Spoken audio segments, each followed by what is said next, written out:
Pernah nggak sih kita udah berusaha menghafal pelajaran, nggak nyantol-nyantol juga, masih tetap lupa? Atau pernah ketemu orang, kenalan di awal, habis ngobrol ngalor ngidul, waktu selesai, udah lupa siapa namanya dia. Nah, sebenarnya sulit menghafal atau cepat lupa itu bukan tanda-tanda kita sudah tua, karena semua ada solusinya asal kita tahu ilmunya.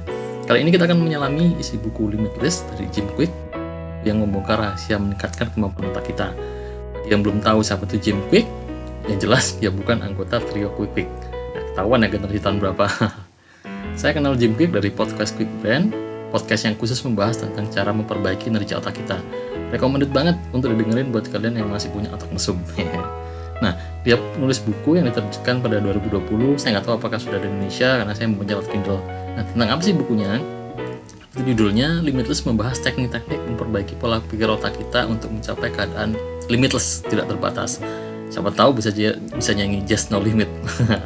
Karena menurut dia, manusia dibekali oleh otak prosesor yang luar biasa, tapi tidak banyak orang yang tahu cara mengeluarkan potensinya. Cerita Jim Kwik sendiri agak unik sih, bos. Dia sempat mengalami gegar otak ketika kecil dan dicap sebagai seorang slow learner atau pembelajar yang lambat. Nah, buku ini merupakan rangkuman pembelajaran hidup dia, sehingga dia bisa mulai dari slow learner menjadi seorang fast learner. Karena menurut riset, tidak ada pembelajaran yang lambat. Yang ada hanyalah metode pembelajaran yang kurang tepat. Jika saya rangkumkan dalam satu paragraf, sebenarnya semua orang itu bisa memperbaiki kemampuan berpikir mereka dan mencapai kehidupan yang lebih baik asal punya 3 hal.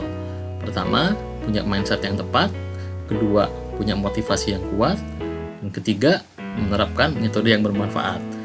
Nah, kebetulan kita akan sharing salah satu metode untuk memperkuat ingatan kita agar kita bisa mengingat kata atau konsep baru dengan cepat. Bagaimana caranya ya? Sebelum kita masuk ke trik memperkuat ingatan, kita harus tahu dulu bagaimana cara otak kita bekerja. Bagaimana cara kita mengingat, kenapa kita lupa, dan bagaimana cara memperbaikinya. Secara gampangannya, otak kita itu seperti gudang. Bayangin gudang itu terdiri dari 2 bagian. Gudang depan, resepsionis, dan gudang belakang, gudang inti. Resepsionis adalah tempat kita menyimpan informasi-informasi penting yang sering dibutuhkan. Misalnya nama kita, alamat rumah, atau nama pacar atau gebetan kita. Nah, gudang belakang adalah tempat kita menyimpan semua informasi yang pernah kita terima. Karena menurut para ahli, pada dasarnya manusia menyimpan semua informasi yang kita lihat, dengar, dan rasakan di otak kita.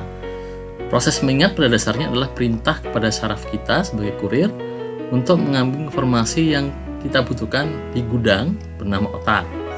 Semakin kita sering melatih otak kita, maka kurir tadi akan semakin cekatan. Berlaku sebaliknya, otak yang nggak pernah dipakai, maka kurirnya males-malesan, akibatnya agak lama dalam memproses informasi. Nah, pertanyaannya, jika semua kejadian yang kita alami disimpan dalam otak, kenapa kok kita bisa lupa?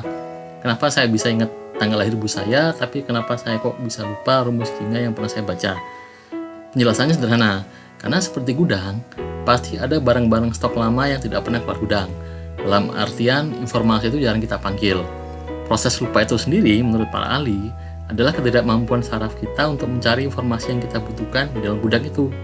Karena itulah kadang-kadang kita lupa naruh barang, tapi setelah beberapa waktu kita bisa ingat, oh iya ternyata di situ ya lokasinya.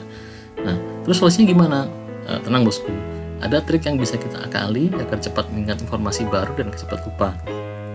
Trik ini bisa kita pakai untuk mengingat kata baru dalam bahasa asing, nama orang, atau konsep apapun. Apa itu? Kita bisa singkat menjadi AVA. AVA, asosiasi, visualisasi, dan aplikasi. Seperti apa? Nah, kita mulai dari asosiasi.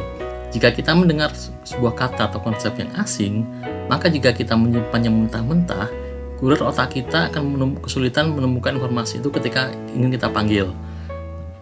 Cara ngakalinya adalah dengan menciptakan asosiasi atau kemiripan atau mengaitkannya dengan sesuatu yang sudah kita ketahui sehingga otak kita bisa menemukannya dengan lebih mudah. Contoh nih, misalnya kita baru ngobrol dengan orang, namanya Johnny. Untuk dapat mengingat dia ketika bertemu lagi, coba temukan asosiasi unik yang bisa kita jadikan acuan.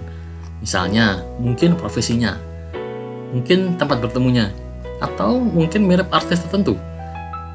Pada dasarnya, asosiasi akan membantu kita mengingat karena ada kemiripan konsep dengan informasi yang sudah kita ketahui. Metode kedua adalah visualisasi cerita. Dengan metode ini, kita menciptakan cerita dari kata atau konsep yang ingin kita ingat. Contoh, saya sedang belajar bahasa Arab, dan kata yang ingin saya ingat adalah kopi, kohwa. Jika saya coba ulangi kohwa, kohwa, kohwa, kohwa, kohwa, pasti butuh lama dan bisa dianggap orang gila. Nah, dengan menggunakan teknik visualisasi cerita, saya akan membayangkan kohwa itu sama dengan kokoh sedang duduk di rumah mewah.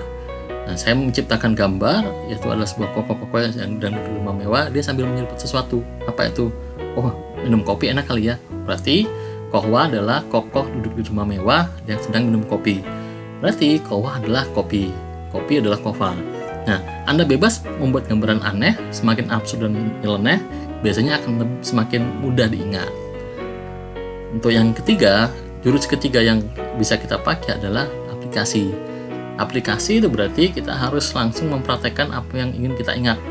Karena riset membuktikan metode aktif dengan melakukan apa yang kita pelajari jauh lebih efektif daripada metode pasif di mana kita hanya mencoba mengingat-ingat materi itu. Contoh, jika saya ingin mengingat nama orang selama ngobrol, saya harus sering manggil dengan nama dia. Halo Pak Joni, terima kasih Pak Joni. Menurut Pak Joni gimana? Pak Joni tinggalnya di mana? Intinya saya harus banyak aktif menggunakan nama-nama dia. Kalau kasusnya bahasa, berarti kita harus praktek.